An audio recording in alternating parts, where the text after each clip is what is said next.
Welcome to JIBC's first annual International Women's Day event. My name is Barb Kidd. I am the Dean of the School of Health, Community and Social Justice here at JIBC. I'd like to acknowledge that our celebration today is on the traditional territory of the Kakite and Musqueam peoples. So this year's theme for International Women's Day, Press for Progress, is especially important in the work that we all do.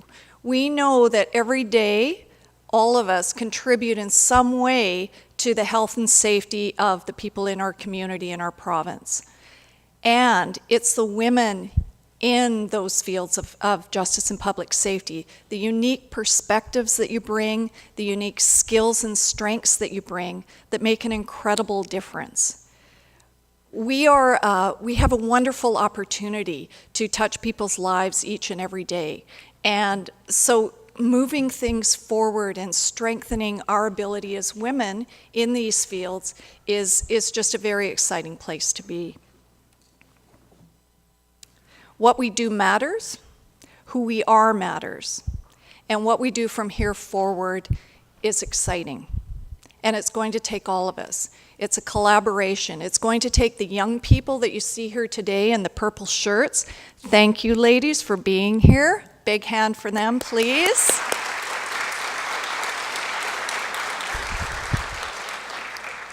It's going to take those training people in emergency services, justice, and public safety to move us forward. So please, anyone who is a JIBC staff member, if you could please stand.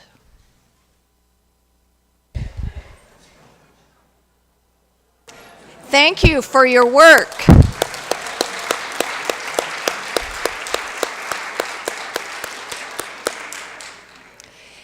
It's going to take our faculty who are teaching our students to be leaders in the fields that we serve. Are there any of our faculty here today?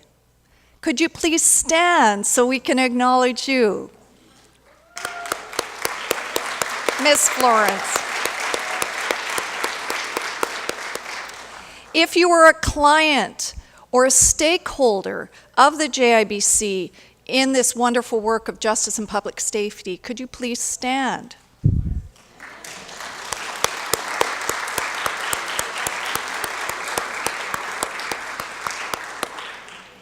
And lastly, is there anyone here who is brand new to JIBC, who has never been here before? Okay. Are you just afraid? Okay, come on, we want to acknowledge you. You're new to JIBC.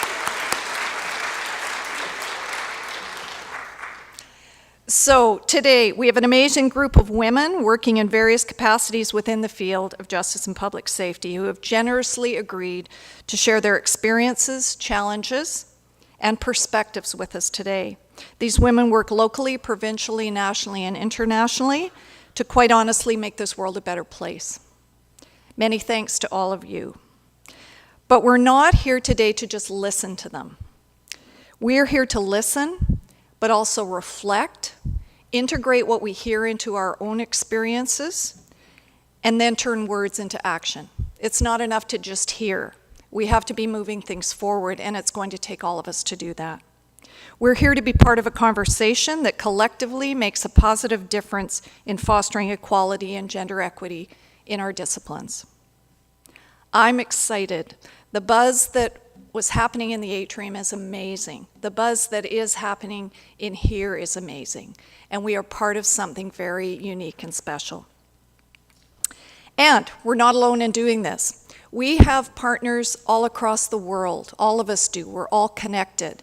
And part of today's agenda is to share messages from those partners. The first one is up on the screen. This is an amazing group of women from the University of Guadalajara.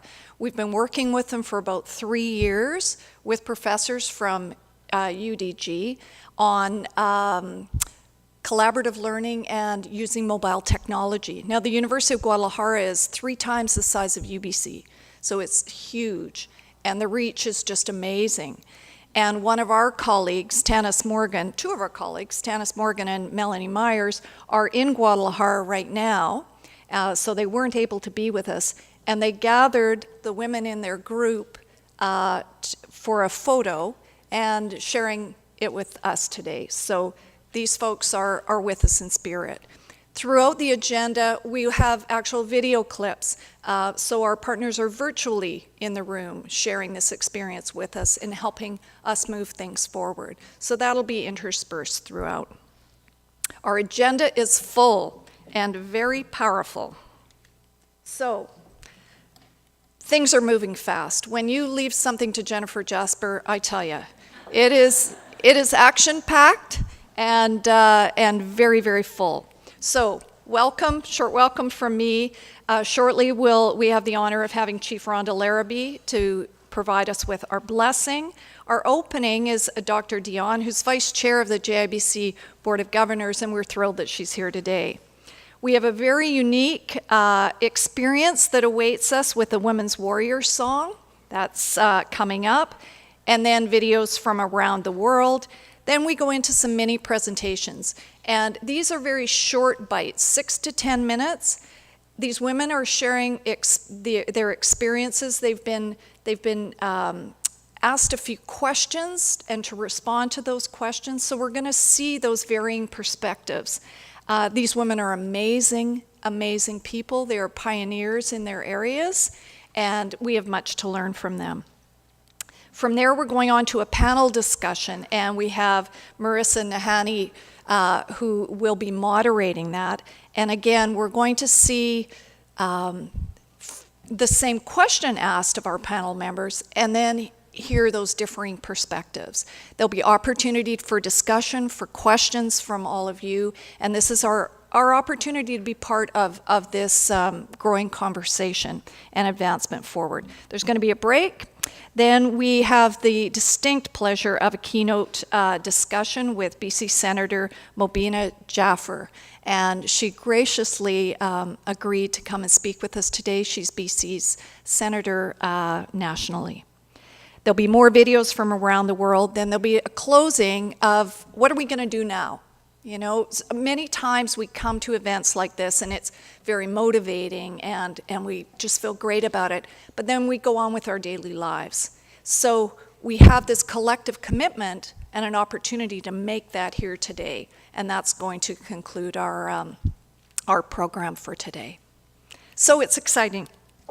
I'd like to introduce to all of you Chief Rhonda Larrabee. She is the chief of New Westminster Indian Band, also known as the Kakite First Nation. Please welcome Chief Larrabee.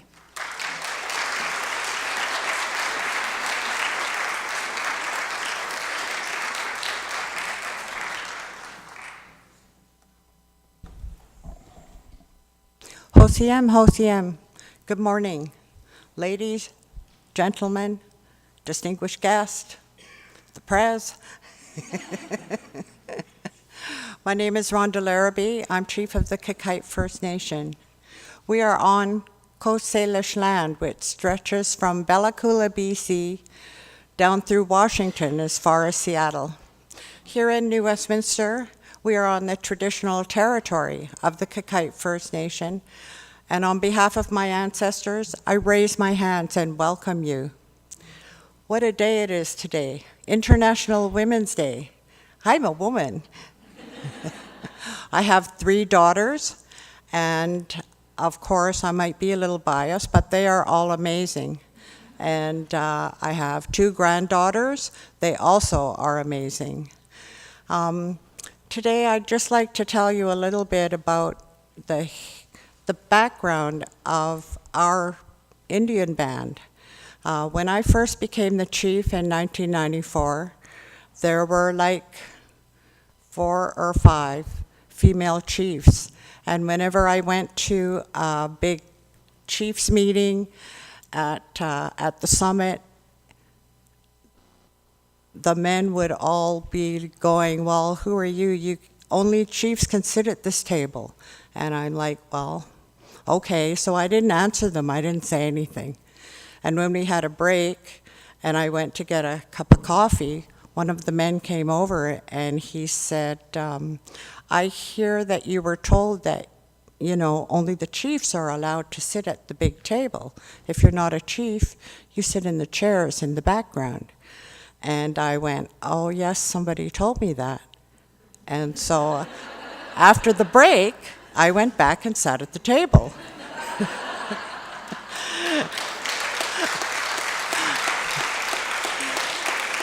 So at the head of the table, even though it's supposed to be a round table, but at the head of the table, somebody said, would the person sitting in front of microphone number 11 please state your name and who you are? And I'm looking around and they're going, it's you, it's you. I go, okay. So I take the microphone and I tell them who I am, and that quieted them down. So it's been a long, hard journey for First Nations people, for First Nations women especially. As a result of the Truth and Reconciliation Commission, people in Canada are learning about what happened to our people, and it's a good thing, because what is happening is it's helping us heal.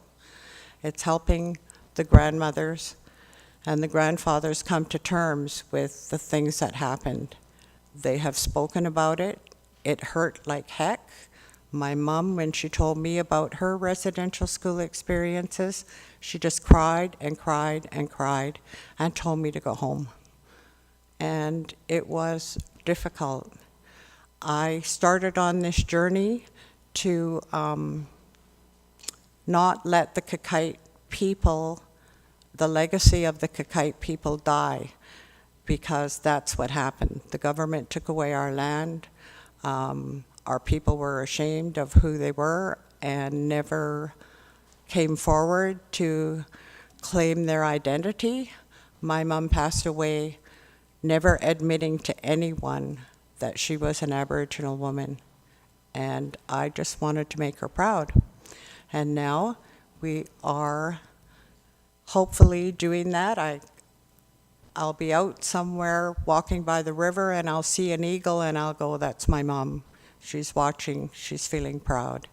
And I'm proud of all of you today. I thank the Justice Institute for always honoring and respecting our culture. And I can't wait to hear the Woman's Warrior song. I love it, and I hope you all learn it. I hope you all sing it and be proud. Haitchkasiyam, thank you. Thank you very much. It's my distinct pleasure to introduce to you Dr. Tina Dion, who is going to do our opening. Dr. Dion is a lawyer in private practice with a focus on civil litigation, regulatory matters, Aboriginal law, and administrative law. And as I mentioned earlier, she is the Vice Chair of JIBC's Board of Governors. Please join me in giving a warm welcome to Dr. Dion. Thank you, President Tarko, Dean Kidd, Chief Larrabee, for your welcome, JIBC staff, students, fellow speakers, and of course, the Warrior Women song to follow, and guests, and particularly the young ladies that are here today.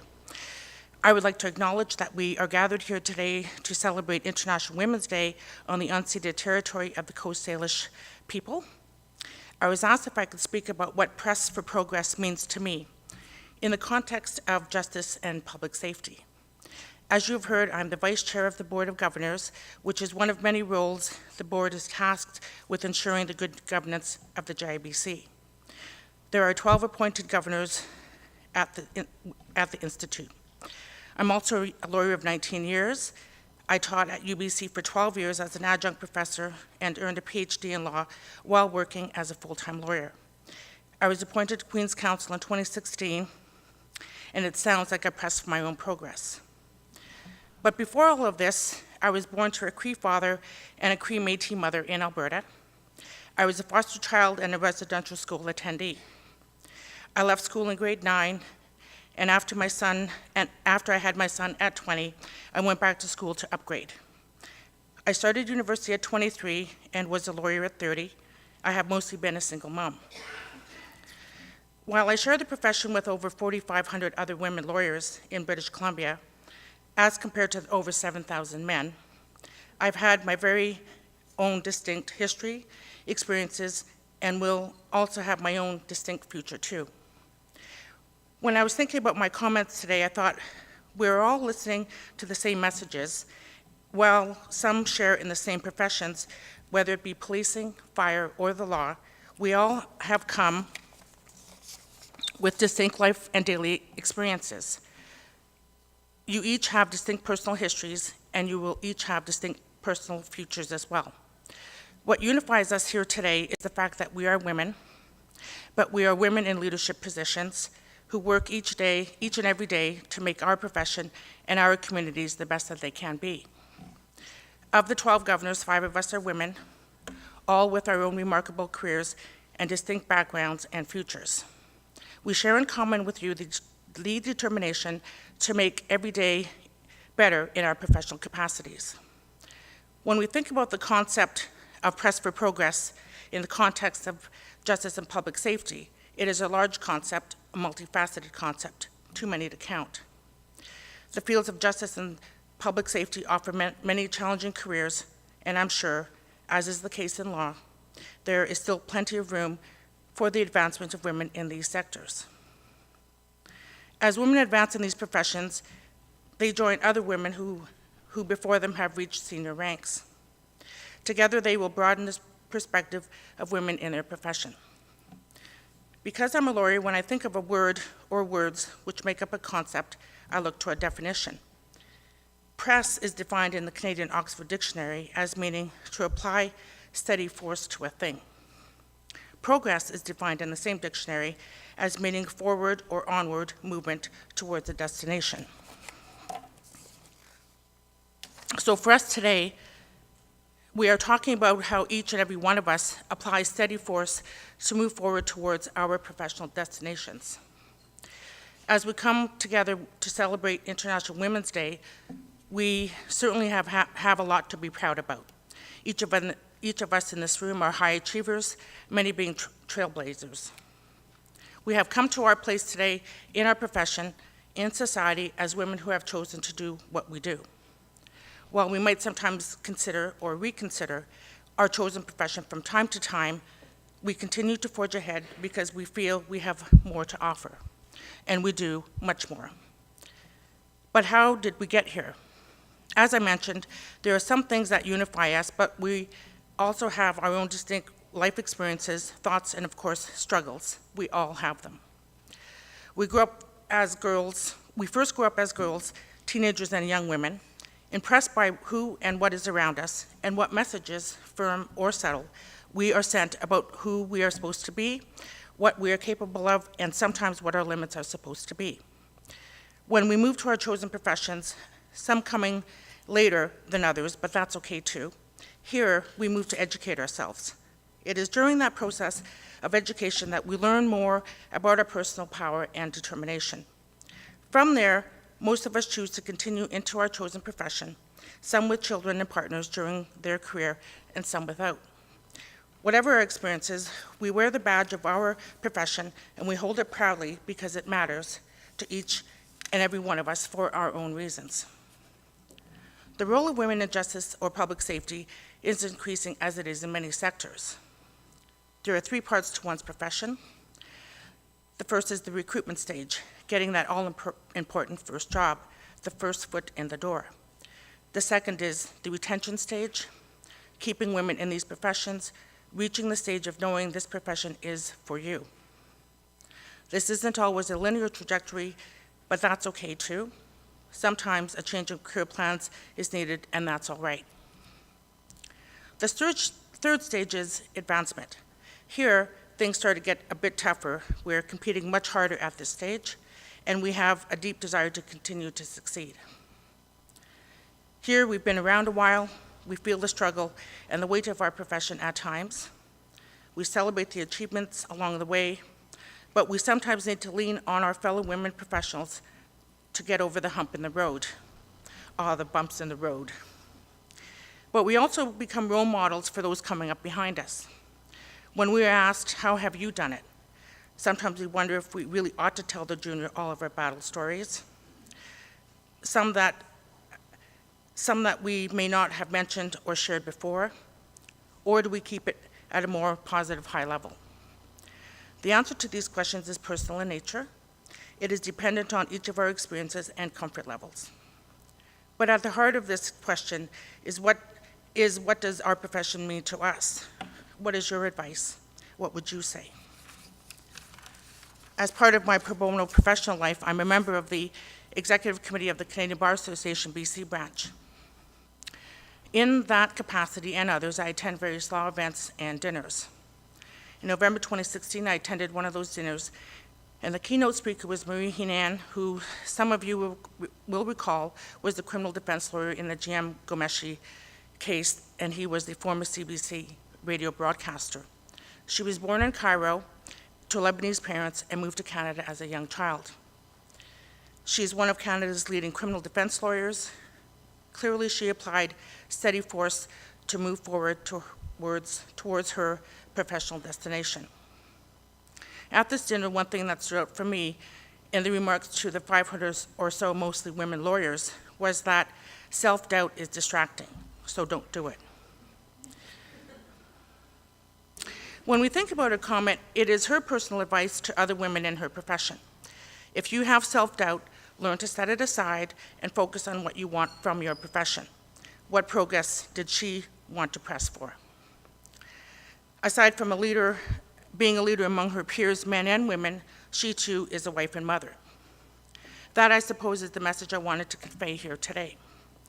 I can honestly say that if I had a crystal ball as a 20-year-old when I was filled with more self-doubt than words could express, that told me that I would be standing here today talking to professional women in justice and public safety as Vice Chair of the Justice Institute, a BC Board of Governors, about professional progress, I couldn't have believed it. So in closing, to me, pressing progress in our respective professions means applying the steady force to move forward toward your professional destinations and to do so without self-doubt. Moving forward, bringing your distinctiveness when making your profession and our communities the very best that they can be. We must do better. Thank you.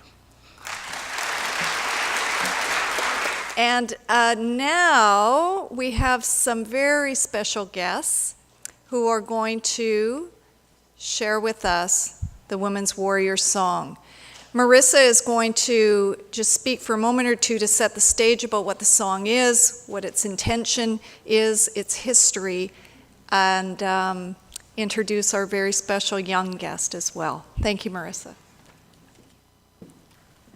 Tanoyab, Tanan Simmons Yaya, May Cham Kushaman, Marissa Nahani, Queen Snas, Gohomish, Ochmel, Tanis Gochmel, Ananox and Skull and Teats. How's everyone following me so far? Awesome. Here, I'll get my friend to stand on this side so you can see him. This is my friend Namoan, and I'm Marissa Nahani. I'm from the Squamish and Nisga'a Nations, and Namoan is Gitsan, and he's sharing the Women's Warrior Song. And for those of you who may know the song, it is a public song. Please feel free to stand with us. This is to empower all of the women that are here today, and also all the women on Turtle Island who will also be singing this song today.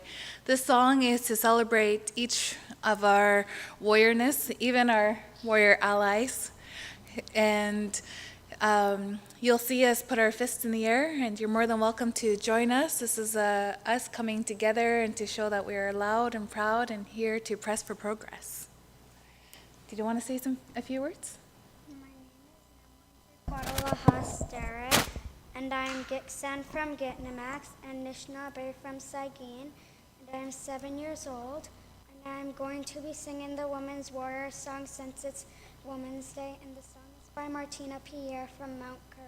You're welcome to sing along.